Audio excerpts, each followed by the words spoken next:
Glória a Deus, graça e paz. Boa noite para você que nos acompanha aí online.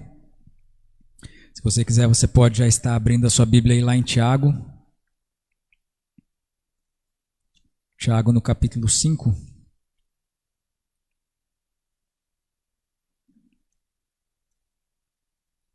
Glória a Deus.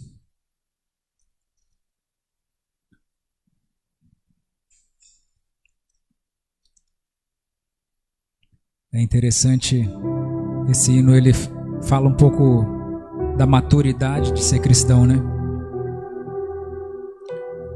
Porque nós vivemos numa época onde nós prezamos tanto pelo conforto e por um Deus que te garante uma vida sem dificuldades.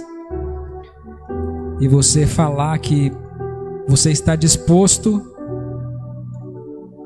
e que você entende que por mais que nós estejamos servindo a Deus, vai ter vale também.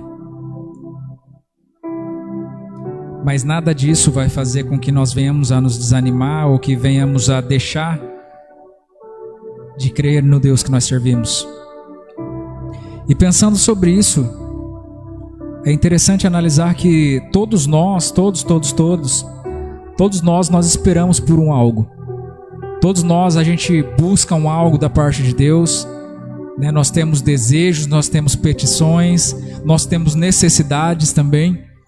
Nós temos coisas que nós estamos trabalhando em prol disso. Então, se a gente pudesse ver um balãozinho em cima da cabeça de cada um hoje aqui, cada um teria uma foto ali daquilo que ele espera, daquilo que ele anseia, como ser humano. Nem pelo fato de nós sermos cristãos ou pelo fato de nós conhecermos a Deus, mas pelo fato de nós sermos seres humanos, todos nós vivemos ansiando por alguma coisa. E é interessante pensar a respeito disso, porque esses últimos dias Deus tem falado muito comigo a respeito disso. Porque muitas das vezes a gente acaba que construindo as coisas da maneira como deve ser. A gente faz cada coisa no seu lugar, em prol de que você consiga no fim de tudo aquilo que você alicerça, alcançar o objetivo inicial. Isso é comum, essa é a intenção. Só que muitas das vezes as nossas expectativas elas são frustradas. E é interessante que aconteceu algo bem parecido com isso essa semana. Logo no começo da semana. Nós vínhamos vindo de um tempo bem corrido, desde o começo do ano, quando se trata de trabalho. E uma das coisas que a gente organizou bastante desde o ano passado, a gente viu algumas faltas que tinha anteriormente, e a gente supriu essas faltas, a gente se organizou para que o ano fosse diferente, e tava ok, né? Tava eu pensando em aumentar a quantidade de pessoas para atender, porque o serviço estava aumentando. E esses últimos dias eu fui surpreendido, porque à medida que você vê as coisas acontecendo de acordo com as suas expectativas, você começa a projetar mais alto. E é interessante que depois de planejar tudo, depois de você fazer tudo nos conformes, de acordo com as necessidades, de acordo com a demanda, um belo dia eu cheguei e não tinha nada daquilo que eu esperava. Eu falei, ok, a gente fez a parte do suprimento, a gente fez a parte do estoque, a gente fez a parte do equipamento, a gente fez a parte do marketing, a gente fez tudo o que precisa ser feito para que o negócio deslanche, para que o negócio ande mais do que já está andando. E ao contrário daquilo que eu esperava, começou a parar de uma forma assim, pior do que estava anteriormente. Aí naquele exato momento eu fiquei pensando, meu Deus, eu fiz tudo certo. E a prova disso é que até então estava dando certo, né? A gente colocou todos os pingos nos is, todas as coisas que estavam em falta a gente resolveu. E naquele exato momento me veio aquela vontade de reclamar. Porque você se esforça, você busca, você luta, você corre atrás em prol daquilo, em prol daquele resultado, em prol daquela intenção. E na hora eu já fiquei pensando, e eu já ia ir direto na Esther falar para ela: Esther, o que está acontecendo, Esther? O que é isso? Olha só a situação, não sei o que. A gente fez isso, a gente fez aquilo. Eu ia reclamar. A vontade que eu tinha era essa. E naquele exato momento, vendo aquela situação tão estranha, eu pensei comigo, eu falei assim: você quer saber? Essa é uma ótima oportunidade para agradecer a Deus. E eu comecei a agradecer a Deus. Eu comecei a agradecer a Deus trazendo à existência coisas que não existem. Eu comecei a agradecer por resultados que nem estavam acontecendo. Eu comecei a agradecer por expectativas que não foram supridas, mas eu agradecia como se elas estivessem sendo supridas. E é interessante que muitas das vezes, ao invés da gente fazer aquilo que tem que ser feito, porque a gente sabe que, conforme a gente acabou de cantar aqui, a gente tem aflições, a gente tem vales, a gente tem situações ruins, só que as nossas expectativas são sempre boas, e a gente nunca está pronto para uma quebra de expectativa, a gente nunca está pronto para uma frustração, sendo que a gente acaba de cantar assim: e se eu passar pelo vale, acharei conforto e tal, e é tudo muito lindo na teoria. Por isso que eu falo que muitas das vezes a gente foi muito banhado num evangelho teórico. Porque o grande diferencial do evangelho da Bíblia é porque ele fala de um evangelho de vida real. Ele não fala de um evangelho criado dentro de uma denominação religiosa. Ele fala de um evangelho de pessoas que estavam vivendo as suas vidas no seu cotidiano. E no cotidiano a gente tem quebra de expectativa. No cotidiano a gente tem frustrações. No cotidiano a gente tem orações que não são respondidas de acordo com a nossa necessidade ou de acordo com aquilo que a gente queria. E a gente não sabe lidar com isso. Por mais que a gente cante que o Senhor é meu pastor e nada me faltará, e coisas desse tipo, na hora do vamos ver, a gente joga tudo pro alto e a gente faz conforme aquilo que a gente sempre fez. A gente age por instinto. E a gente começa a reclamar. Ou seja, na primeira prova que Deus te dá para que você comprove para Ele que tudo aquilo que você está falando aqui na teoria é realidade, você joga tudo pro ar e demonstra que é tudo balela. E eu louvo a Deus porque a Esther nem estava sabendo disso até então. Porque eu não cheguei para falar a respeito de aspectos negativos para ela. Muito pelo contrário. Eu procurei, como sempre eu faço, procurei um ambiente onde eu tivesse a sós com Deus. E eu começo a agradecer a Deus, em voz alta. Pegue isso como uma ferramenta, como uma utilidade para você. Porque os pensamentos, eles vêm de uma forma simplesmente dentro da sua cabeça. Mas quando você executa alguma coisa, ou seja, quando você traz à existência, quando você fala, aí é totalmente diferente. Aí você está trazendo à existência uma coisa que até então era um pensamento. O pensamento que veio era ruim. Mas o que eu fiz com esse pensamento foi converter ele em palavras de bênção. Você está entendendo? Eu poderia viver aquele momento ruim e chegar lá e trazer para Esther também aquela situação ruim, e ela que não estava nem aí para o que estava acontecendo, também ia ficar ruim, porque palavras ruins, elas são como se você tivesse com um vírus e você chegasse tossindo na cara da pessoa. Passa, que é uma beleza. Para você passar coisas boas para uma pessoa, você joga óleo, você batiza a pessoa, você faz de tudo, e a pessoa mesmo assim ainda tem uma resistência quanto a receber coisas boas. Agora, para receber coisa ruim, você chega na pessoa e fala: nossa, que calor que tá hoje, hein? Pelo amor de Deus. A pessoa já fala: nossa, tá parecendo um inferno isso daqui, não tô aguentando mais, não sei onde. Falar de coisa ruim, pega, é automático, não precisa se esforçar.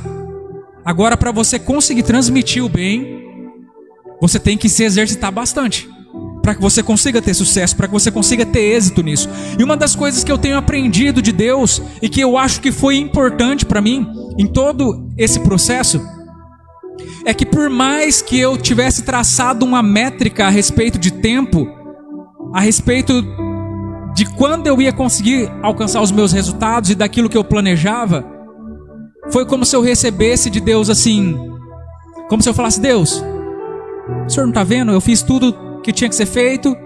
Por que o Senhor não responde a minha oração? Por que o Senhor não corresponde conforme aquilo que eu fiz? Porque eu mereço, é mérito meu, eu fiz de acordo com aquilo que era para ser feito. E por que eu não estou colhendo os frutos daquilo que eu plantei? E é como se Deus falasse para mim assim: quem está com pressa é você, eu não tenho pressa. A pressa é minha, a pressa não é de Deus. Deus, ele não está com pressa. Você consegue entender? Que Deus, ele não tem pressa. E é interessante que muitas das vezes nessa questão da pressa, parece que nós e Deus se desencontramos nos nossos pensamentos. Porque para nós importa mais alcançar o objeto da nossa busca. E ao contrário, parece que para Deus importa mais que nós passamos pelo processo e se tornamos o objeto da busca dele. Quando o povo de Israel está ali andando pelo deserto, eles estão em busca de uma terra prometida. O que eles querem é o objeto da busca deles, é a terra prometida. E o que Deus quer é transformar eles numa nação de reis e sacerdotes. Deus quer que eles passem pelo processo para que eles se transformem, para que eles se tornem o objeto do desejo de Deus. E eles querem passar pelo processo para alcançar aquilo que é o objeto do desejo deles, que é a terra prometida. Então parece que muitas das vezes nossos desejos se desencontram com os de Deus. E é por isso que eu percebo que Deus, ele não tem pressa. Porque Deus, ele está mais interessado em que a gente se desenvolva em fé do que a gente alcance aquilo que é o nosso mimo. Você entende? Se tem alguém que está interessado em te fazer ser uma pessoa próspera e abençoada nessa terra, é Deus. Você pode ter certeza disso. Eu acredito que Deus, ele quer que você seja bênção muito mais do que você quer ser abençoado. Só que maior do que essa vontade que Deus tem de te abençoar é fazer de você se tornar uma bênção. Maior do que aquilo que ele tem e que ele quer te dar é aquilo que ele quer que você se torne. E é aqui que muitas das vezes nós nos desencontramos. E nessa questão dessa nossa pressa, dessa nossa ansiedade a respeito daquilo que está por vir, muitas das vezes nós nos pegamos tão ocupados pensando naquilo que a gente vai fazer ou que a gente quer fazer, que nós não percebemos nem o que a gente está fazendo agora. As pessoas, elas estão no culto e ela está pensando: eu tenho que chegar em casa, eu tenho que fazer janta, eu tenho que ligar para fulano porque eu vi aqui que ele ligou para mim, eu não atendi, eu tenho que ligar para ver o que ele quer. E a pessoa, ela está pensando em 1001 coisas a respeito do que ela tem que fazer. E ela se esquece que nesse meio tempo, enquanto ela está se ocupando, ou melhor, se preocupando com algo que ainda não existe, ela está deixando de viver aquilo que existe no agora. Porque aquilo que nós somos agora, aquilo que nós estamos construindo hoje, é aquilo que nós estamos nos tornando. Só que nessa ânsia de sempre pensar no que a gente tem que fazer, de ser tipo o crente girafa, tá dentro da igreja mais com a cabeça para fora, a gente acaba perdendo a possibilidade do presente. A gente acaba perdendo de viver aquilo que Deus está distribuindo para aqui e agora. Lá em Isaías existe uma questão muito própria, parecida com essa, que ele fala assim: o meu povo, vocês me honram com as suas bocas, mas o seu coração está longe. E nós vivemos muito isso. Nós temos essa mania de se preocupar, ou seja, nós estamos ocupados com coisas que não era para a gente estar se ocupando ainda. Era para mim estar me ocupando com o que eu estou ouvindo agora. Era para mim estar digerindo aquilo que Deus, ele quer dizer. Mas eu estou ocupado com outra coisa aqui que eu lembrei que eu tenho que pensar a respeito. Eu tenho que fazer depois. Então, nesse quesito, a gente acaba não vivendo aquilo que é para agora, em prol de viver algo que não existe, que muitas das vezes não vai existir. Porque as nossas preocupações normalmente são a respeito de coisas que não vão alterar e muitas das vezes não vão acontecer. Nessa pressa que nós vivemos a respeito de futuro, nós acabamos muitas das vezes trazendo uma incapacidade de viver, de estar conscientes ali no momento. Se você parar para pensar a respeito desse tempo de pressa que nós vivemos, e eu acho interessante que toda vez que eu falo a respeito de pressa, eu lembro de mim mesmo. Eu acho que eu sou o ícone da pressa em pessoa. E eu me lembro de 2 vezes que eu sofri um acidente de moto. E as 2 vezes eu estava exatamente nesse estado aqui, num estado de inconsciência. Porque quando você está com pressa, você perde a consciência. Você não se importa com o presente, você se importa com o objeto da sua chegada. Você já está atrasado, porque senão você não estaria com pressa, né? Então, tipo assim, resolver não vai resolver, porque você já perdeu o que era para ter chegado na hora, não vai chegar. Então você simplesmente fica tentando diminuir o prejuízo, tentando chegar menos atrasado, digamos assim. E é interessante que quando você está na pressa, você corre tanto e chega no carro e você fala, opa, esqueci a chave do carro. Aí você corre para chegar no culto, chega na igreja, esqueci minha Bíblia. Aí você percebe que você não tem consciência. Você se preocupa tanto com o objeto da sua chegada que você esquece de olhar tudo que está à sua volta. E é numa dessas que acontece a maioria dos acidentes de trânsito. A pessoa ela não percebe os sons que estão à sua volta, ela não percebe a pessoa que está despercebido atravessando na sua frente, ele não percebe que tem um motorista que está dirigindo e não está percebendo que você está ultrapassando ele. E numa dessas, pelo fato de você estar simplesmente pensando na sua chegada, você acaba sofrendo um acidente, como aconteceu comigo nessas 2 vezes. A incapacidade de estar consciente. Quando você está com pressa, você perde a sua paz. Quando você está com pressa, você inibe o desfrute da graça individual que Deus ele tem para hoje. Deus ele tem para agora. O que é o desfrute da graça individual, Júnior? A graça de Deus é uma coisa incrível e nós falamos muito a respeito da graça com relação à salvação. Mas Deus ele tem uma graça individual que ele derrama sobre nós. Quantos de nós não temos testemunho de coisas que nós alcançamos e não foi mérito nosso? Foi algo que você fala, cara, eu não sei como que eu consegui isso. Simplesmente aconteceu. Era mais do que eu esperava, era mais do que eu imaginava viver e aconteceu. Isso se chama graça de Deus. E esses dias eu estava conversando com a Esther a respeito disso, porque as pessoas nos conhecem porque a gente está presente nos ambientes. A gente está presente no online, a gente está presente no presencial, a gente está na correria no trabalho, a gente está na correria no espiritual. Ou seja, nós vivemos uma vida produtiva. Só que a gente estava fazendo um balanço e a gente acabou percebendo que os momentos de maior relevância que nós já vivemos em questão de conquista não foi mérito nosso. Tudo aquilo que a gente já viveu de relevante na nossa vida, todos os lugares que a gente conseguiu acessar, todas as coisas que a gente conseguiu obter de relevante na nossa vida, de mais importante que a gente já conquistou, não foi mérito nosso. Não foi porque a gente era produtivo demais. Não foi porque a gente conhece pessoas incríveis. Não foi porque a gente está nesse meio ou naquele meio. Foi simplesmente por graça de Deus. Foi simplesmente porque Deus ele resolveu fazer na hora que ele quis fazer, não na hora que a gente queria. E muitas das vezes a gente, pelo fato da gente sempre estar lá, a gente acaba não recebendo essa graça que Deus está querendo te dar agora. Porque a gente pensa tanto só na questão da nossa capacidade, né? E eu tenho que fazer isso para mim conquistar isso. Que quando Deus, ele de repente, ele faz uma surpresa para você, você fala, nossa, eu tô aqui nessa correria danada para conquistar alguma coisa e de repente Deus me dá de graça. Não é incrível quando isso acontece com a gente? Só que a gente só consegue desfrutar disso quando a gente está presente. Quando a gente está com pressa, a gente tá tão inconsciente que a gente não vê o que Deus está fazendo. Ei, presta atenção. Você não está percebendo o que Deus está fazendo? Lá em Isaías ele fala isso. Ei, você não percebe que eu estou fazendo uma coisa nova? Nós estamos com pressa demais, nós estamos correndo demais. Nós estamos desatentos, nós estamos ansiosos. Porque nós não conseguimos entender que não é a respeito do nosso tempo, é a respeito do tempo de Deus. Lá em Tiago, no capítulo 5, a partir do verso 7, ele fala assim: sede, pois, irmãos, pacientes até a vinda do Senhor. Eis que o lavrador espera o precioso fruto da terra, aguardando com paciência até que receba a chuva temporã e a seródia. Sede vós também pacientes, fortalecei o vosso coração, porque já a vinda do Senhor está próxima.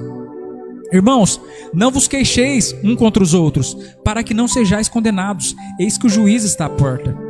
Meus irmãos, tomai por exemplo de aflição a paciência dos profetas que falaram em nome do Senhor. Eis que temos por bem-aventurados os que sofreram. Ouvistes qual foi a paciência de Jó? E vistes o fim que o Senhor lhe deu? Porque o Senhor é muito misericordioso e piedoso.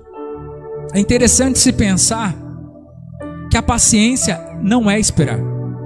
Muitas das vezes a gente pensa que ter paciência é esperar, sendo que na verdade, paciência fala mais a respeito de como você age enquanto você espera. O salmista ele fala assim: esperei com paciência no Senhor, e Ele inclinou para mim os seus ouvidos. Então esperar e ter paciência são coisas totalmente diferentes. Paciência fala a respeito da maneira como eu estou esperando. Eu estou esperando pacientemente ou eu estou esperando ansiosamente? Qual que é a diferença, Júnior? A diferença é que no final de um tem resultado e no final de outro tem consequência. Só isso. No verso 7, é interessante que Tiago ele fala a respeito da maneira como a semente ela é plantada. Ele fala a respeito da chuva, da primeira chuva, a seródia, e a última chuva, a chuva temporã. Às vezes, se a sua Bíblia estiver na linguagem de hoje, vai estar escrito a primeira chuva e a última chuva. Por quê? Porque para executar esse plantio, é necessário que haja paciência. É necessário que ele entenda que existe até um limite aonde ele pode chegar. Esse agricultor, ele vai lá e ele faz a preparação do solo, ele depende do clima para que o tempo ajude ele, para que ele seja bem sucedido naquilo que ele está fazendo. Mas a partir do momento em que ele enterra a semente, ele perde a semente de vista. Ele não sabe o que está acontecendo. Ele já não tem mais garantia nenhuma se vai funcionar ou se não vai. A única garantia que ele tem é que ele fez o possível. Ele fez tudo o que estava à mão dele. E tipo assim, ele se sente como um desejo, como uma sensação de dever cumprido. Tudo que dava para ele fazer, tudo que era possível, ele fez. Ele preparou a terra, ele arou a terra, ele escolheu a melhor semente e ele plantou essa semente. A partir de agora já não é mais com ele. Ele já não tem mais o poder de fazer essa semente vingar ou não. Ele não tem poder de dar crescimento ou não. Entende? Já não é mais a respeito do que eu enxergo. Porque a gente consegue administrar situações, a gente consegue calcular as consequências, a gente consegue calcular as possibilidades, mas a gente não consegue dar o crescimento. A gente faz expectativas, a gente sonha, a gente faz projetos, e a palavra de Deus ela vai falar que o homem ele faz planos, mas quem os executa é Deus. Então a Bíblia não está falando que você não pode fazer planos, muito pelo contrário. É necessário que você os faça, porque Deus não vai fazer por você. Ela está falando que cabe a você fazer planos, mas que a execução cabe a Deus, porque é Ele que é dono do crescimento. A partir do momento que a semente está enterrada, eu já não tenho mais controle sobre ela. Eu não posso mais desenterrar para ver o que está acontecendo, para ver se está frutificando ou não. Eu não tenho capacidade para isso. Você consegue entender? Já não é mais sobre mim. Eu tenho que entender até onde eu consigo ir a respeito das coisas naturais e a respeito das coisas que são sobrenaturais. Porque se você parar para pensar, todo nascimento é sobrenatural. Todo nascimento é sobrenatural. A gestação é sobrenatural. Uma planta, uma semente que é uma potência, a semente ela é uma potência. Você pode comer uma maçã e jogar a semente fora, e depois vai no mercado e compra mais 1 quilo de maçã. Depois você joga a semente fora de novo e compra mais 1 quilo de maçã. Agora você pode usar o potencial que tem dentro daquela maçã para plantar um monte de macieira dentro da sua própria casa e nunca mais precisar ir no mercado. Porque toda semente é uma potência. Cabe a você se utilizar dela ou não. E é isso que o agricultor faz. Ele se utiliza da potência que existe dentro daquela semente. Só que fazer ela frutificar não é mais com ele. E é interessante que até essa questão de você não ter a possibilidade de enxergar, assim como eu que abro as portas do meu estabelecimento e eu falo, cadê o resultado? Cadê as planilhas demonstrando a lucratividade? Cadê os resultados que eu planejei? Cadê as contas que eu fiz? Você está entendendo? E você não enxerga. Você não vê. Não está acontecendo nada. Em outras palavras. E aí é aquela hora que você se vira para Deus e fala, Deus, e aí? Como é que faz? E a sua palavra? E as promessas? E tudo aquilo que tinham falado? E a oração lá que o pastor fez na minha cabeça? E aí? Não está acontecendo nada. E o potencial todo. E é tão interessante que até esse momento de não conseguir enxergar aquilo que está acontecendo faz parte do desenvolvimento. Até isso faz parte do desenvolvimento. Até isso nós precisamos passar para que nós aprendamos a viver em paciência. Toda quebra de expectativa, ou ela vai gerar a fé, ou ela vai gerar uma ansiedade. Toda vez que você chega nesse patamar onde você olha e fala, cadê? Você se encontra exatamente aonde eu comecei falando aqui para você. Você se encontra na possibilidade ou de você começar a blasfemar e reclamar, provocando uma ansiedade, porque se você investiu, você quer retorno. Ou você tem a possibilidade de fazer totalmente ao contrário do que todo o inferno espera e começar a adorar a Deus naquele momento. Existem só duas possibilidades. E é necessário que a gente passe por esse momento de não enxergar. Por que, Júnior, que vai gerar uma fé ou vai gerar uma ansiedade? Porque a pessoa, ela planta, e quando ela pensa que não está vingando, ela fala, meu Deus, e agora? Eu tinha data para vender isso daqui. Os compradores já estão esperando já eu tenho os mercados para atender, e eles estão esperando o fruto que eu falei que nessa data já está pronto, e não está. Aí você começa a fazer o quê? Fica ansioso. Porque você está contando com uma expectativa, ou seja, como se eu fosse dono do tempo e dono do meu futuro. Não era já para estar pronto, já era para estar frutificando, e não está. Ou seja, eu estou quebrando expectativas. As minhas expectativas estão sendo quebradas. Aí o que acontece? Eu começo a subir em ansiedade. Porque eu percebo que eu não sou dono do futuro. E agora o que eu vou falar para as pessoas que eu falei que ia estar pronto e não está? O que eu vou falar para as pessoas que estão lá esperando, que já investiram aqui junto comigo e não vão ter retorno? O que eu vou fazer? Você começa a viver uma coisa que ainda nem existe. Você começa a sofrer um sofrimento que ainda nem aconteceu. Ninguém nem chegou te cobrando e você já está se cobrando. Porque você está vivendo em ansiedade. Só que a fé, ela é o antídoto anti-ansiedade. A fé é o antídoto anti-ansiedade. Por quê, Júnior? Porque o que é a fé? A fé é a certeza daquilo que você espera e a convicção daquilo que você não vê. A fé é a certeza daquilo que você espera e a convicção daquilo que você não vê. Você percebe que a gente está falando a respeito de paciência? Você percebe que a gente está falando a respeito de um tempo onde você não está enxergando nada, mas que você investiu e você espera o retorno, mesmo que você não veja? Então do que a gente está falando? A gente está falando de fé. A gente está falando que esse é o momento em que Deus preparou para que você aprendesse a viver fé. Esse é o momento que Deus ele prepara para que você desça do altar aqui cantando que você vai passar pela prova dando glória a Deus, e depois você chega lá na sua casa, chega diante dos seus problemas e você vai viver aquilo que você acabou de cantar. Você vai viver em fé. Você vai colocar a sua fé em prática. Porque fé não é falar eu acredito. E nós estamos falando aqui a respeito do livro do cara que bateu o pé em cima disso. Enquanto as pessoas falavam a respeito de uma fé teórica, Tiago fala assim, me mostra o que prova a sua fé. O que prova que você tem fé? Você falar que acredita, todo mundo fala que acredita. Até o diabo, ele crê, ele teme a Deus e treme. Porque ele sabe que Deus é real. Mas eu quero que você me prove que a sua fé é real. E a gente só consegue provar a realidade da nossa fé na vida real. A gente só consegue provar a realidade da nossa fé, a veracidade daquilo que a gente está cantando e pregando aqui, quando a gente se depara com situações que nos capacitam e nos possibilitam executar essa fé. Porque até então tudo é teoria. É tudo teoria.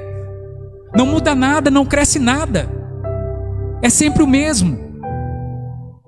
E aí chega diante do problema, chega diante da situação que Deus, Ele me deu a ferramenta para me utilizar. Ao invés de eu usar a ferramenta que Ele me deu, eu faço exatamente o contrário do que Ele espera de mim. E aí o que eu faço? Eu sou reprovado. Na escola de Deus, você não repete de ano. Na escola de Deus você vai ser provado de novo, até você aprender a passar nessa prova. Você está entendendo? A escola de Deus não é escola pública, não. A escola de Deus ou você passa ou você passa. Ele vai continuar te dando possibilidades de você executar a sua fé até você aprender que ali é hora de você exaltar a Deus e não começar a reclamar. Porque a intenção de Deus é te honrar, a intenção de Deus é te abençoar e não fazer com que você retroceda. Quem retrocede é você, mas Deus ele quer que você vá adiante. Quando Deus ele te promove, quando ele coloca um problema diante da sua face, é porque Ele está querendo te promover. Todo problema te leva para um lugar diferente do qual você estava antes. Toda situação nova, ela te obriga a crescer.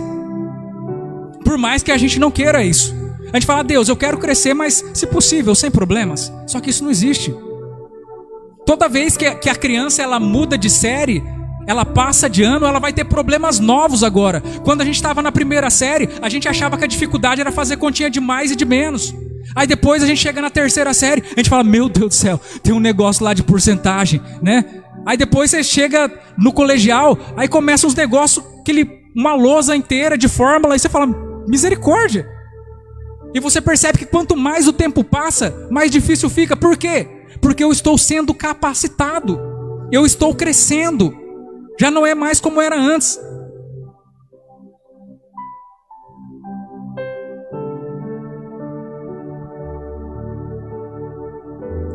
Lá em Tiago, no capítulo 1. Já vou fechar aqui. Tiago, capítulo 1. No verso 2 ele fala assim: meus irmãos, tende grande gozo quando cairdes em várias tentações, sabendo que a prova da vossa fé produz paciência. Sabendo o quê? Que a prova da vossa fé produz paciência. Tenha, porém, a paciência, a sua obra perfeita, para que sejais perfeitos e completos, sem falta em coisa alguma. Sabendo que a prova da vossa fé produz paciência. Você está entendendo que desde o começo a gente está falando a respeito de paciência? E você está entendendo que paciência não é a respeito de você simplesmente esperar? A paciência fala a respeito de como você está esperando, de como você está crendo. A paciência fala a respeito de como eu estou exercendo fé, sabendo que a prova da vossa fé produz a paciência. Então o que me faz ter paciência é o fato de eu viver em fé. É o fato de eu viver por fé. Nós não crescemos quando tudo está conforme a gente espera. Quando a gente está vivendo, irmãos, se vocês puderem prestar atenção aqui, ó. Quando a gente está vivendo, eu estou fechando já aqui. Quando a gente está vivendo conforme as nossas expectativas, isso não gera crescimento. Quando nós vivemos aquilo que já estava premeditado, aquilo que a gente esperava, aquilo que a gente ansiava, isso não gera crescimento. Agora, quando a gente vive aquilo que Deus Ele escreve para que a gente viva, isso gera crescimento. Nós não crescemos quando tudo está conforme aquilo que nós esperamos. Nós crescemos quando tudo está conforme aquilo que Ele espera. Então, por mais que o desejo pareça seu, a vontade é de Deus. Ai, Júnior, mas eu queria tanto que aquilo desse certo. Você acha que Deus, Ele não quer mais do que você que dê certo? É bom para você? É. Então você acha que o seu pai não quer que você seja mais abençoado do que você mesmo? Ele é quem mais quer, na verdade. Então nós não crescemos. E tudo isso, toda essa situação que nós passamos, evidencia esse crescimento. E eu falei assim, você quer saber? Eu vou mais além. Eu não vou simplesmente adorar a Deus e fazer um negócio da boca para fora aqui. Eu vou continuar aquilo que eu já tinha planejado. Quando as coisas estavam deslanchando, eu comecei a fazer projetos a respeito de investir em novas atividades. E quando eu vi que o negócio estava caindo, eu falei, eu vou largar a mão, que eu vou investir em coisa que não vai dar retorno. Eu já estou vendo que o negócio não está bom agora e eu vou cavar mais ainda. Isso foi o que eu pensei. Só que no momento em que eu comecei a adorar a Deus, em que eu comecei a trazer à existência através da fé aquilo que não existia, eu retomei os meus projetos anteriores. E ao invés de simplesmente ficar na fala, eu comecei a executar aquilo. É uma nova atividade que a gente ia implantar? Então vamos continuar com a nossa nova atividade. Vamos implantar sim. Mas não, eu não estou vendo o resultado. Não precisa ver. Você simplesmente precisa crer. Porque é Deus quem está dando crescimento. Por mais que eu não esteja vendo, é Deus que Ele está dando crescimento. Quando nós começamos a desacelerar, quando nós começamos a andar sem pressa, nós passamos a desfrutar da própria espera. É possível desfrutar na espera, Júnior? É necessário desfrutar na espera. A gente acabou de ouvir aqui Tiago o tempo todo falando a respeito de esperar, esperar, esperar, mas ele não falou que é para você esperar sentado. Ele fala a respeito de esperar em Deus, ele fala a respeito de esperar com paciência, ou seja, se utilizando daquilo que está no presente. É necessário que eu ache desfrute naquilo que eu estou vivendo agora. Ah, Júnior, mas enquanto eu não alcançar aquilo, eu não vou ser feliz. Não, é necessário que você seja feliz agora. Deus, Ele conquistou tudo o que Ele conquistou para que você vivesse agora. Né? O diabo, ele veio para matar, roubar e destruir. E ele fala, eu vim. Cara, isso já é o bastante. Eu vim para que tenham vida com abundância.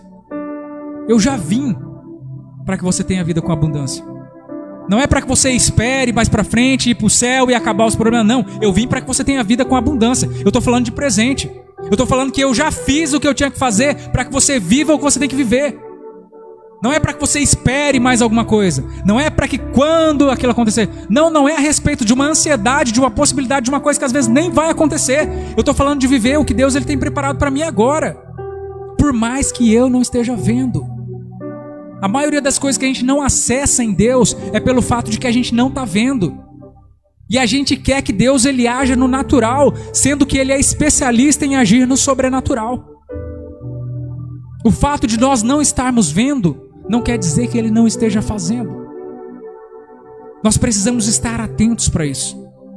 Nós precisamos gerar a capacidade. Quando nós desaceleramos, nós geramos a capacidade de estar conscientes. Nós começamos a perceber as coisas, nós começamos a ouvir aquilo que Deus ele está fazendo. Aquilo que Deus ele está pretendendo. Nós passamos agora, ao invés de perder a paz, nós passamos a viver dias de paz. Porque eu não estou ansioso. Então eu tenho paz na vida que eu estou vivendo agora. Eu não preciso dos meus resultados para que eu venha viver em paz. Eu já tenho paz. E essa paz, ela excede todo o entendimento, justamente porque as pessoas me olham e falam, era para você estar desesperado, você não está vendo que seus resultados não chegaram? Mas eu falo, a minha paz excede todo o entendimento, então não adianta você ficar tentando entender, porque é sobrenatural, não é a respeito de mim, é a respeito dele. Dessa forma, a gente começa a viver a graça individual de Deus, porque nós estamos presentes naquilo que Ele está fazendo no aqui e no agora.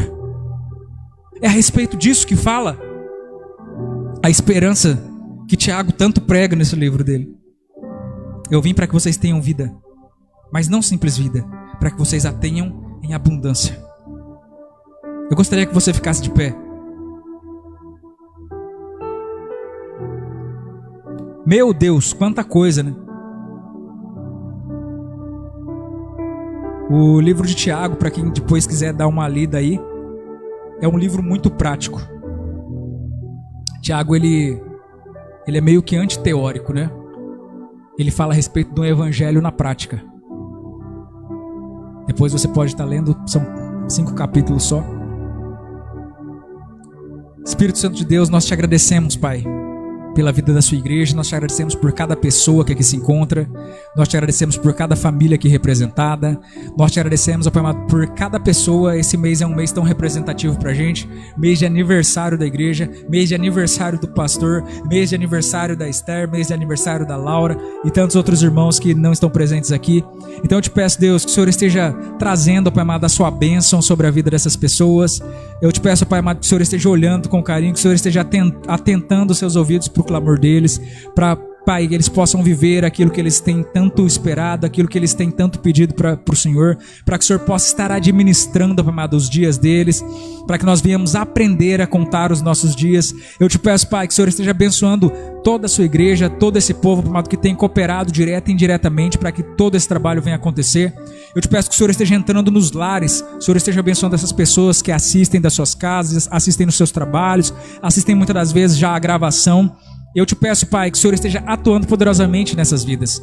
Eu te peço, Deus, que o seu Espírito ele esteja adentrando dentro de nós e ele venha fazer morada, Pai. Que venha tirar tudo aquilo que não vem de Ti, tudo aquilo que tem nos impedido, tudo aquilo que tem nos atrapalhado. Muitas das vezes nós mesmos que tem tomado as decisões, que tem feito que nós vivamos uma vida longe daquilo que é a Sua vontade. Eu te peço, Deus, que nós venhamos a conceder, nós venhamos a dar liberdade para que o Seu Santo Espírito ele venha nos controlar, para que Ele venha fazer do jeito que Ele quer, Pai. É o que nós te pedimos e nós já te agradecemos. no nome de Jesus. Amém? Você pode aplaudir o Senhor?